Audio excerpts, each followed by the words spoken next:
So, as I said, we are moving from our first series, Who is Jesus?, to this series over the next three chapters, chapters 4 to 8, on Mediator. Now, in a way, the first few chapters gives us some quick-fire answers to this question, who is Jesus? If you remember, we read in chapter 1 that Jesus is the radiance of God's glory. Who is he? He's the radiance of God's glory, the exact imprint of his being. And went on to say that he was also, although he was greater than angels, he was also made lower than them. He became one of us, a man. He shared in our humanity. We can call him brother. This is who Jesus is. And although he's greater than Moses and he's the new leader that we can follow home. We've looked at all that as we've gone through. There's these been quick-fire answers. Now what Hebrews does is slows right down to concentrate on just one answer to this question, who is Jesus? Who is he? He is our mediator. And the letter spends a lot of time really looking at this answer, mediator. Now, what does this mean, mediator? What's another word for mediator that's used more often in the Bible? What was that? Advocate? Go-between? Yeah, all those actually work, but it's not what I'm thinking of. Priest. Yes, priest is the main word that's used in terms of a title for a mediator.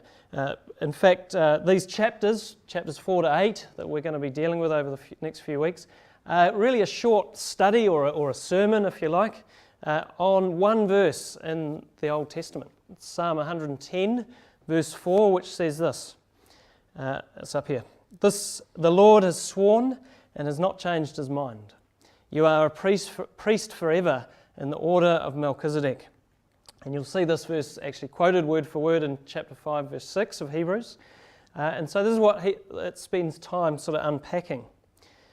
Now, it's about this point, as you read through Hebrews and get to this quote from Psalm 110, or if not earlier, but it's about this point that people often just give up, on Hebrews. This is way over my head. Who's this bloke Melchizedek and how does it fit in? And it just sounds too complicated to me.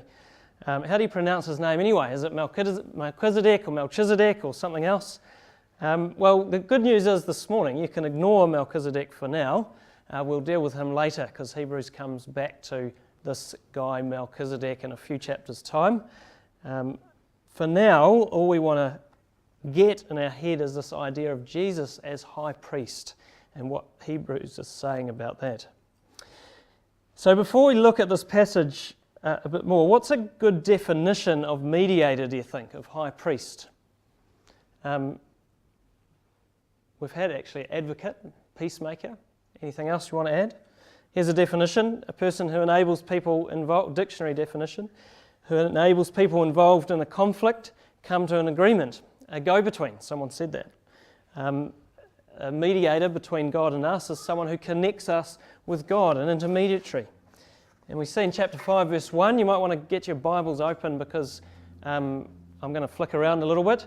So bring your Bibles. Just because we've got the reading up here doesn't give you an excuse not to bring your Bible or grab one. So open it up, chapter 5, verse 1. Every priest is selected from among men, is appointed to represent them in matters related to God. And so we get this idea of mediator being that connection between God and man. This is what Jesus is. It's a bit like a lamp. See, we've got a lamp here. I know you wondered why there was a lamp on stage. It's not just at the Order of the Vine. We do it on Sunday mornings too. A lamp, but it doesn't go. We've got a problem. See? It doesn't reach, doesn't go, nothing happens. So we need a mediator. Brad's my mediator helper. To connect us and make the connection so that we work, if you like. We are connected to God through Christ. The underlying implication as we read Hebrews, as Hebrews tells us about Jesus, our mediator, that connects us with God, is the implication or the idea is actually we're not connected with God outside of Jesus. That we cannot be connected to God outside of Jesus. In fact, even more, we are in opposition to God if we do not put our faith in who Jesus is, our mediator, our high priest. And what we see is how sin separates us from God. if we turn away from God, sin separates us, and like I said, we don't work properly. It's only if we turn back to God, you can help the lamp turn back to God, that Jesus again steps in as our high priest, as our mediator, as the one who takes our sin, connects us to God, forgives us, and shows us the way. So, a mediator. Tell me, another question. What do you think would be some requirements or abilities to be a mediator, to be a good mediator? Maybe we look at the definition again, a person who enables people involved in a conflict to come to an agreement, a go-between. What do you think? Or put another way, what might a mediator need on their CV? Good listening skills? Patience? Knowledge of the situation? Not fair-minded? Yeah. Knowing both parties, what's going on? Yep. What? Respect authority. You're at the 9 o'clock service, weren't you? Sorry, Tim, I shouldn't have done that to you. Respect or authority, that ability to kind of broker a deal, if you like, between both parties, sort of have the inside track to those that have the power to broker that deal. Probably all these things. We'll keep that in mind. Have you ever heard of Tom Moore? Probably not. But he was a wartime hero. He was an Australian. Won't hold that against him. He was a wartime hero, but not your usual hero. He was a prisoner of war prisoner in World War II for about 5 years.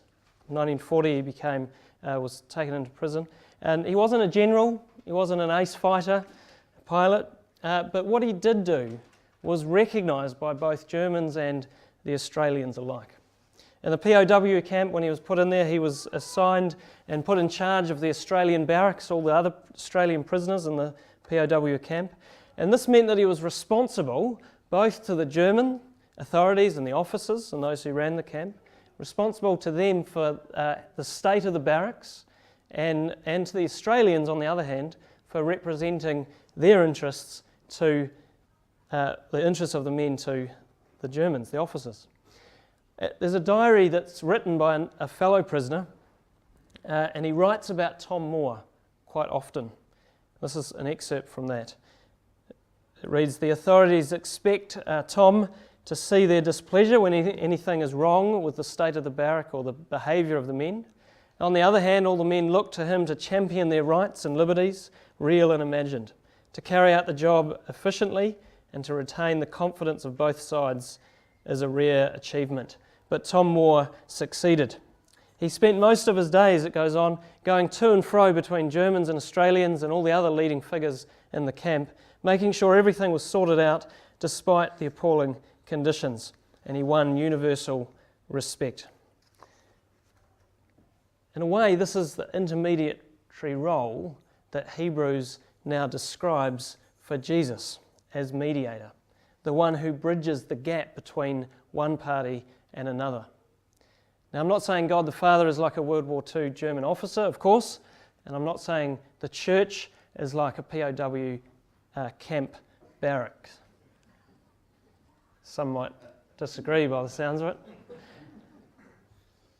But it's a way of showing that Jesus has this intermediate role. What Hebrews sets out to show in this passage is how Jesus is a perfect mediator between us and God, between these two camps. The one who can represent us to God and represent God to us.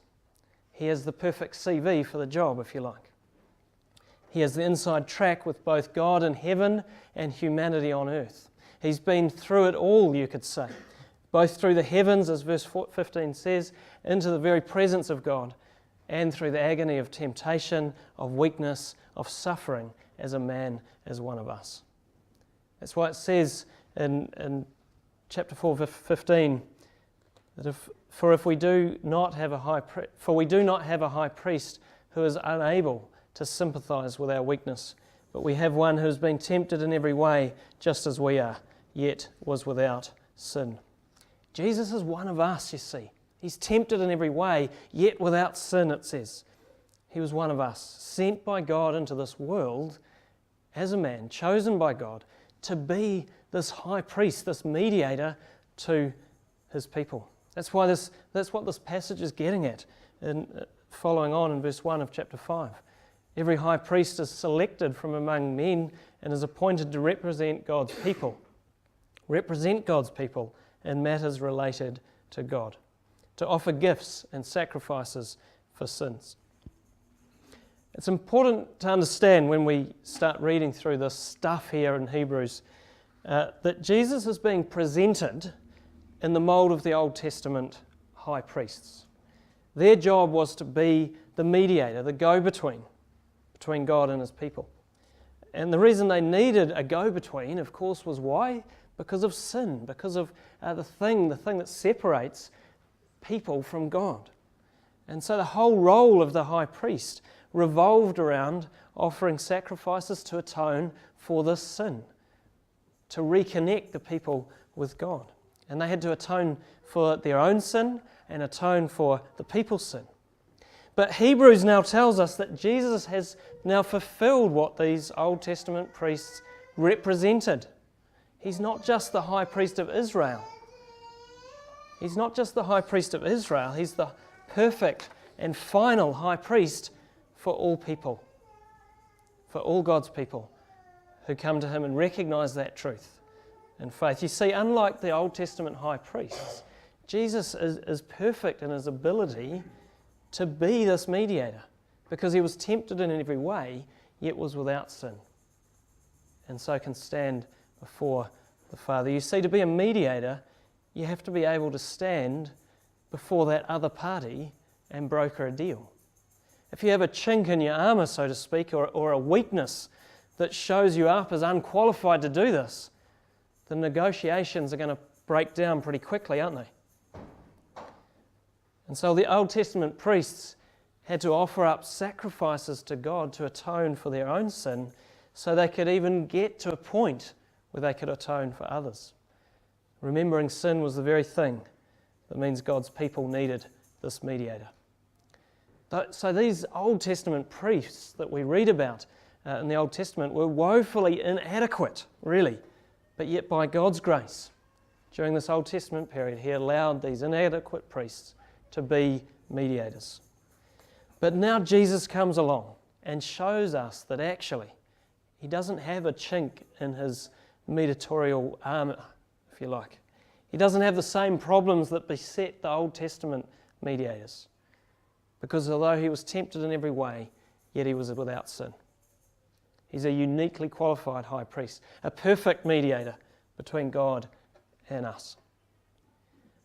You know, it's easy to hear this, I think, and sometimes say or think that Jesus can't surely really sympathise with our weaknesses. He was God after all. He had an unfair advantage, didn't he? Was he really tempted like we are?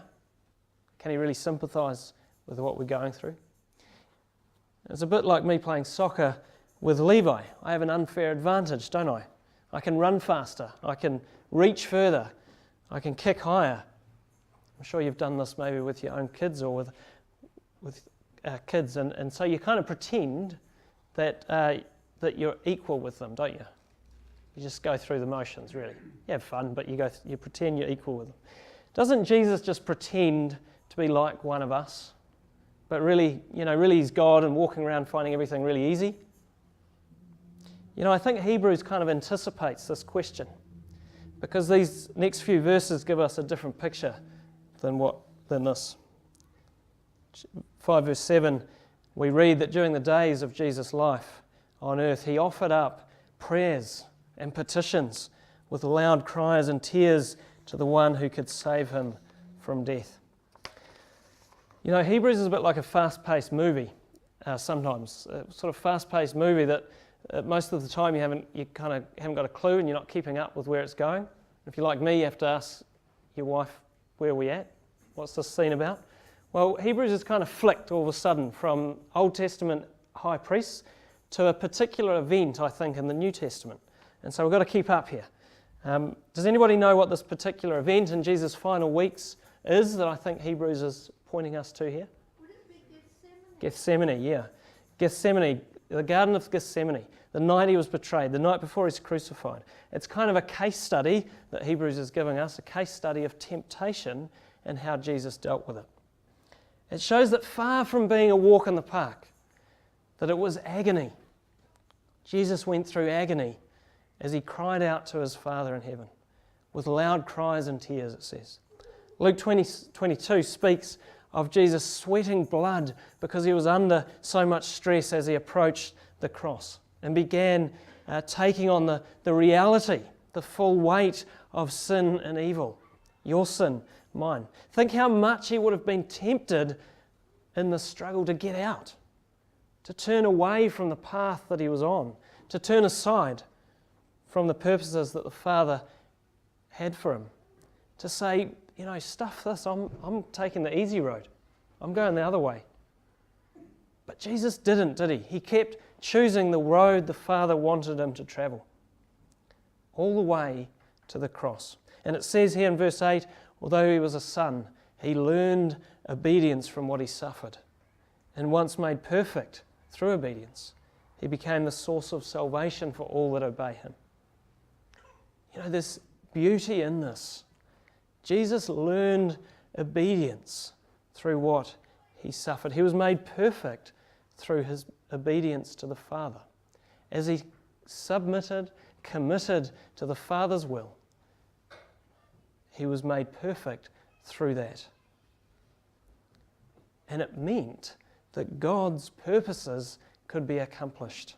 Salvation for all who believe, as it says in Hebrews. Do we ever think like this? Do we ever think in the same way as we see communicated to us here in the way Jesus deals with the situation he's in? That obedience to God, even though it might result in struggle and sacrifice and suffering, is what brings about perfection in us and allows God to work through us, to use us. In our own lives, it's not likely to be suffering like Jesus, of course, and to the point of death. But it is in the small things as well. It might be, sacrificing our time for the sake of others. Inviting someone over for lunch that we are not too keen to spend 2 hours talking to, but we know that they're lonely. It might be taking it on the chin when someone slanders you. It might be making sure someone else's needs are provided for out of your own pocket. And in these little things in life, we will be tempted so often to take the easy road. To make decisions on our own comfort and happiness, as if that's paramount. Did Jesus do that? What we'll find is this can extend further as well. In this culture that we live in, we idolize comfort and so make decisions on that basis so often. And so easily as a result, we give in to the temptations of this world, of material wealth and success, of sexual pleasure or addictions, because we think it's the most comfortable and enjoyable road. We need to burn our idols of comfort and learn better how to idolize our Maker, our God, our Lord Jesus Christ, who has been tempted in every way, yet without sin.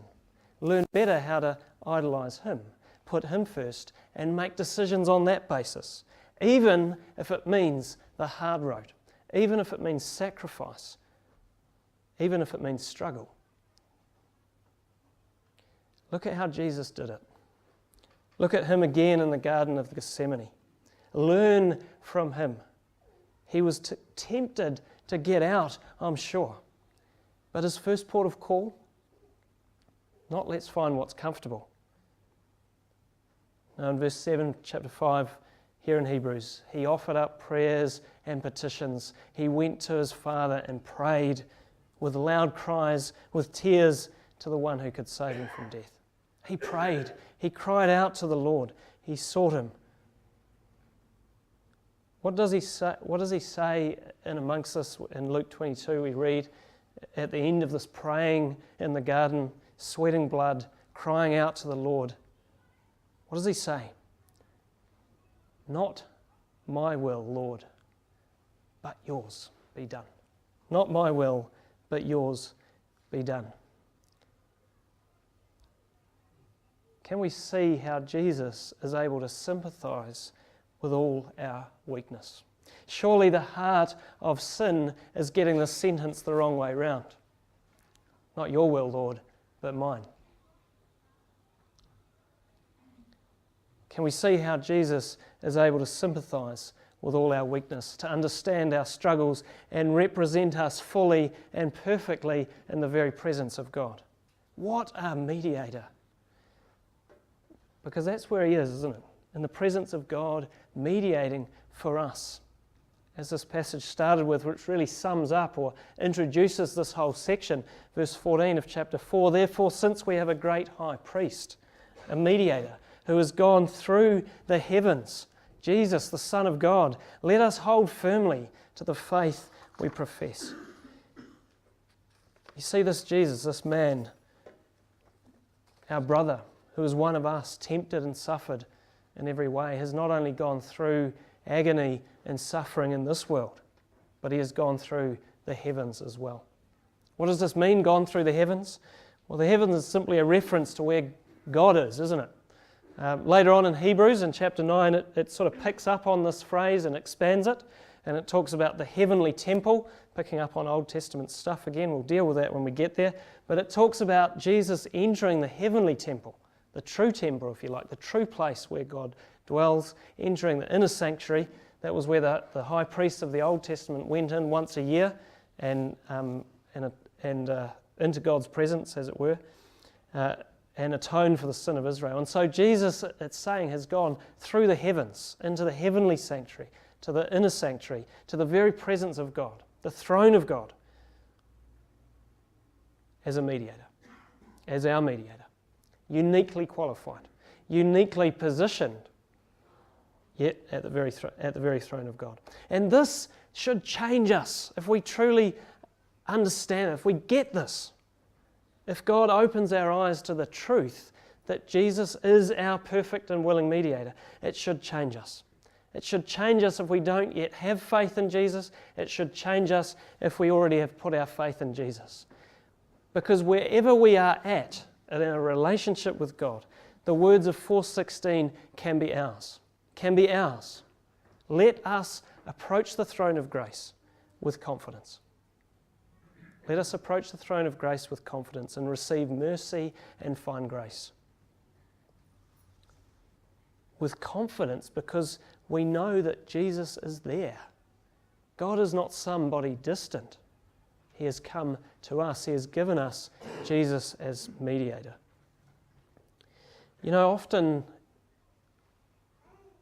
you might have had conversations with people, or you hear people saying things like this. You know, I'm just not good enough to know God. I'm not good enough to come to church. That's a common one. You know, I've got to sort my life out before I come to church, which really implies I've got to sort my life out before I can think about putting my faith in God. God won't accept me. There's another comment. God won't accept me. If you knew the things I've done, if you knew the state of my heart, you wouldn't accept me either. God's not going to accept me. You hear these comments. We can easily think them ourselves. What does Hebrews say to us? What does Hebrews say to each of us in the face of these comments? You can approach the throne of grace with confidence and receive mercy and find grace. Or it might be comments like, I just can't change. This is just who I am. This is just what I do. I can't get out of this rut I'm in, the sin that strangles, and I can't help it. I can't, or maybe I can't cope with what's going on. God just seems really distant. He's not there at all. Again, what does Hebrews say to us? We have a mediator who is able to sympathize with us. And so, again, you can approach the throne of grace with confidence, and find mercy and grace to help in time of need. The other thing we often do is we think, we know where God might want us to go, where He's leading, what He wants us to do, but it's just too hard.